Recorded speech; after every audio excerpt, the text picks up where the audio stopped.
बहुप्रतीक्षित आणि बहुचर्चित सिनेमा सितारे जमीन परचा ट्रेलर नुकताच प्रदर्शित झाला।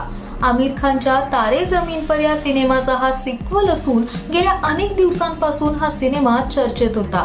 सोशल मीडियावर सिनेमाचा ट्रेलर प्रचंड व्हायरल होतोय। तारे जमीन पर सिनेमाला मिळालेले यश पाहता हा सिनेमा देखील चांगले प्रदर्शन करेल अशी आशा असताना एक मोठी अपडेट समोर आली आहे। सोशल मीडियावर युजर्स कडून या सिनेमावर बहिष्कार टाकण्याची मागणी केली जाते। इतकेच नव्हे तर सिनेमाचा ट्रेलर पाहून अनेकांनी आमिरला ट्रोल केले।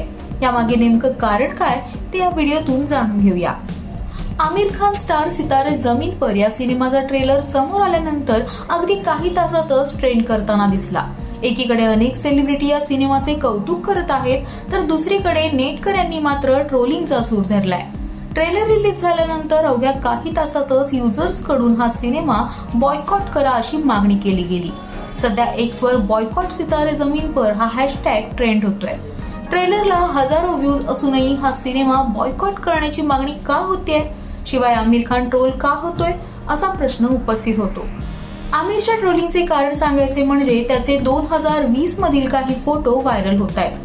हे फोटो आमिरने तुर्कीच्या पहिल्या एमिन एर्दोगान यांच्यासोबत घेतलेल्या भेटीचे आहेत, जे अनेक ट्रोलर्सने शेअर केलेत।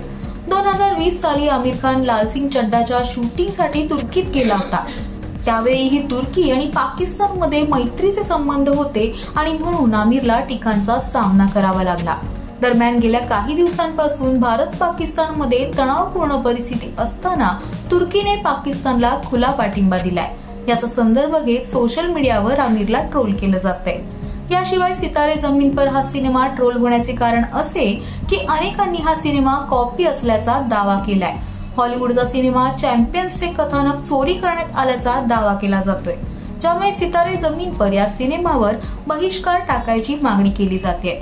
असेही म्हटले जात आहे की या सिनेमाच्या निर्मात्यांनी आधीच हा सिनेमा रिमेक असल्याचे सांगितले।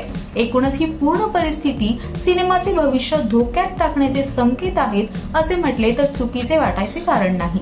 याविषयी तुम्हाला काय वाटतं हे आम्हाला कमेंट करून सांगा आणि मनोरंजन विश्वातील नवनवीन अपडेटसाठी ओनली मानिनीला सबस्क्राईब करा।